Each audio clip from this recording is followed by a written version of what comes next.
ẹ̀yin èèyàn ilé ìwò lẹ́sẹ̀ káàbọ̀ sí Mashola Gist TV ò ṣe àlàáfíà ní ẹwà gbogbo lè ń kọ́ gift tèní wọ́n ní kábíyèsí ní kí Queen Naomi kọ́ má ever make decision tí wọ́n bá ti ń bínú o wípé nítorí pé anytime tán bá ti ń bínú decision tó bá make ó máa ń backfire padà ní ẹ̀yin èèyàn ilé gist tèní nì ẹ káàbọ̀ sí Mashola Gist TV ṣe àlàáfíà ní ẹwà gbogbo lè ń kọ́. Queen Naomi tẹ̀síwájú wọn sọ fún kábíyèsí wípé àwọn ò fẹ́ private jet o ọkọ̀ àwọn làwọn fẹ́ padà wípé ọ̀rọ̀ private jet kọ́kọ́kọ́ kò bá wọn wípé ṣùgbọ́n àwọn fẹ́ ọkọ̀ àwọn padà wípé nǹkan tí a gbọ́ tán ní Queen Naomi sọ nìyẹn wọ́n nítorí pé kábíyèsí ọ̀fà wọn ní private jet ẹ̀yin èèyàn lé ẹ káàbọ̀ sí Mashola Gist TV ṣé àlàáfíà ní ẹwà gbogbo lè ń kọ́ orúkọ mi ni Mashola Yorùbá ni a máa ń sọ lórí channel yìí a máa ń sọ̀rọ̀ nípa celebrity gist royal gist politics àti gbogbo nǹkan tó ṣẹlẹ̀ ní agbègbè orílẹ̀-èdè bàbá wa ní ilẹ̀ Nàìjíríà ẹ̀yin èèyàn lè tẹ́ bá ti subscribe ẹ tẹ notification bell yín kẹ́dẹ̀ subscribe so that a bá ti post any gist ẹ máa rí òkè ní ọlá yín á máa lọ o ọlá yín ò ní lọ ìsàlẹ̀ láéláé gist tèmi bá ṣe gbọ́ o wọ́n ní Queen Naomi sọ fún kábíyèsí pé àwọn ò fẹ́ private jet pé ọkọ̀ àwọn ni àwọn fẹ́ wọ́n ní nítorí wípé kábíyèsí ní àwọn fẹ́ ra private jet fún wọn. Wọ́n ní kábíyèsí ní kí Queen Naomi ní sùúrù wípé nítorí wípé tó bá ti ń bínú wọ́n máa ń make a lot of decision tó jẹ́ pé wọ́n máa ń padà backfire lórí ìbínú wọn. Wọ́n ní kábíyèsí ní ká calm down wípé náà bá tiẹ̀ máa make a trip tán fẹ́ make wípé àwọn máa order private jet. Wọ́n ní ìtorí ẹ̀ ní Queen Naomi fi sọ ọ̀rọ̀ yẹn wípé àwọn ò ní ìdí private jet o wípé ọkọ̀ àwọn ni àwọn ní ìdí padà. ẹ̀yin èèyàn lé Yorùbá la máa ń sọ lórí channel yìí nítorí pé àfẹ́gbàgbé àṣà àti èdè wa ẹ kàn sí wa ní Mashola Gist TV tí ẹ bá ní any advert. Mo dúpẹ́ lọ́wọ́ gbogbo àwọn mùsùlùmí tí wọ́n ń gbàdúrà fún gbogbo wa Ọlọ́run á gbọ́ àdúrà gbogbo wa o Ọlọ́run á dẹ̀ fi àtẹ́wọ́ gba ààwẹ̀ èyí tí a wà nínú èyí. ẹ̀yin èèyàn lé ẹ̀yin náà mọ̀ pé ọ̀rọ̀ Queen Naomi àti kábíyèsí àti wà lẹ́nu ẹ̀ ó ti tó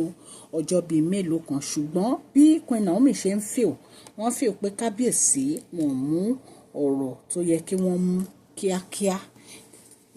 kíákíá wípé ìtorí ẹ̀ ni Queen Naomi fi bẹ̀rẹ̀ sí sọ gbogbo àwọn nǹkan tí wọ́n ń sọ yìí pé kábíyèsí ń fi ọ̀rọ̀ yìí falẹ̀ ni.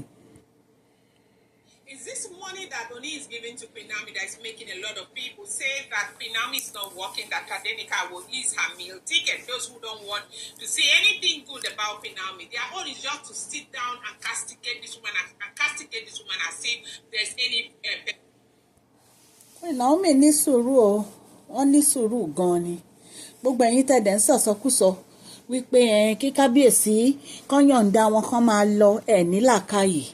nǹkan tí mo dẹ̀ fi sọ pé ẹ̀ ní làákàyè ni pé kí kábíyèsí yọ̀ǹda wọn kán máa lọ ṣé ẹ mọ nǹkan tó ń jẹ́ ìfẹ́ ṣá ṣé ẹ rí pé gbogbo àwọn obìnrin tí kábíyèsí fẹ́ sínú palace wọn nífẹ̀ẹ́ wọn ni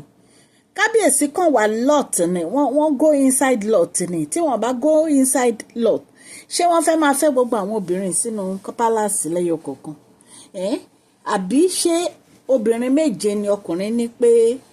àwọn ọkùnrin máa fẹ́ ni ṣé kìí ṣe ìhàn ìgbẹ́ ọkùnrin ni Ọlọ́run ti yọ egungun obìnrin ni ṣé méje ló wá yọ àbẹ́yọ kan nǹkan tí ò yé yín nìyẹn ẹ máa bú wúmà yẹn máa sọ oríṣiríṣi ọ̀rọ̀ sí ṣùgbọ́n tó bá jẹ́ ilẹ̀ one situation yìí kí lẹ fẹ́ ṣe kò sí nǹkan tẹ́ fẹ́ ṣe ẹlòmíì wà tó yẹ pé nínú àwọn olórí yìí báyìí ní ìsìn nítorí kan fira lé fún ló fi fẹ́ kábíyèsí kò sí nǹkan míì a lè sọ pé wọ́n nífẹ̀ẹ́ kábíyèsí kì í ṣe gbogbo wọn ló nífẹ̀ẹ́ kábíyèsí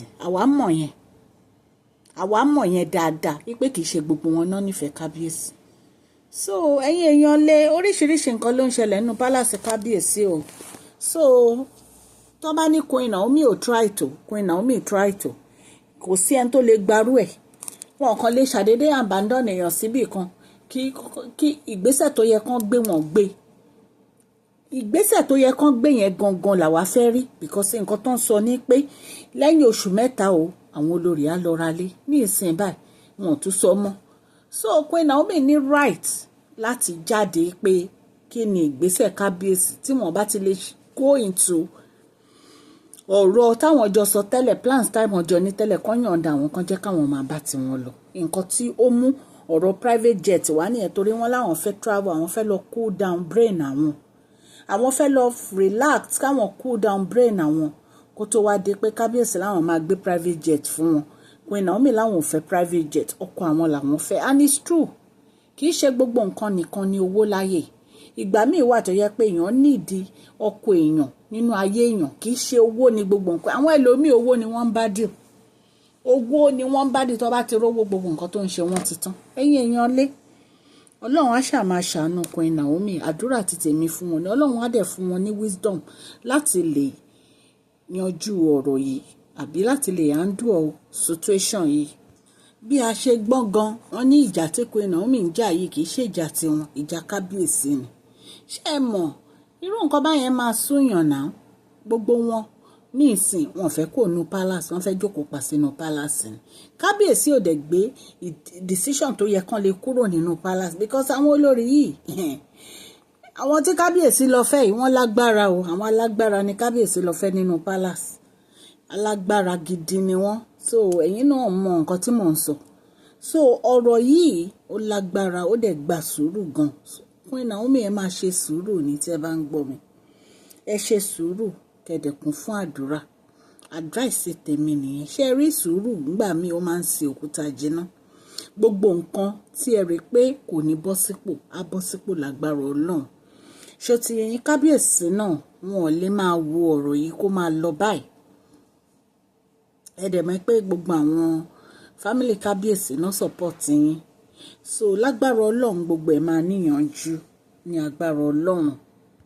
so Queen Naomi ti ní sùúrù tó kábíyèsí ẹgbẹ́gbèsè tẹ́ bá ń gbọ́ mi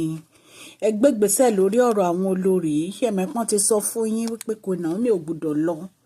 wọn ò gbọ́dọ̀ lọ ẹgbẹ́gbèsè kíákíá ni Ọlọ́run Elédùmarè á wà pẹ̀lú yín o gbogbo ẹ̀yin tẹ́ ń gbọ́ mi mo dúpẹ́ lọ́wọ́ yín fún àdúrótì yín lórí channel mi ní agbára Ọlọ́run gbogbo ẹ̀yin mùsùlùmí tí ẹ̀ ń gbààwẹ̀ Ọlọ́run á jẹ́ kó jẹ́ ìtẹ́wọ́gbà o àní gbà lásán o ẹ̀yin èèyàn lé ẹ ṣé mo dúpẹ́ fún bẹ́ẹ̀ ṣe ń comment tẹ́ ń share tẹ́ ń like tẹ́ ń subscribe ọmọ yín Máṣọlá ó dúpẹ́ lọ́wọ́ yín ẹ ṣé Ọlọ́run Elédùmarè á bá mi gbọ́wọ́ yín sókè Ọlọ́run Elédùmarè á bá mi ràn yín lọ́wọ́ please share this video like and subscribe God bless you all.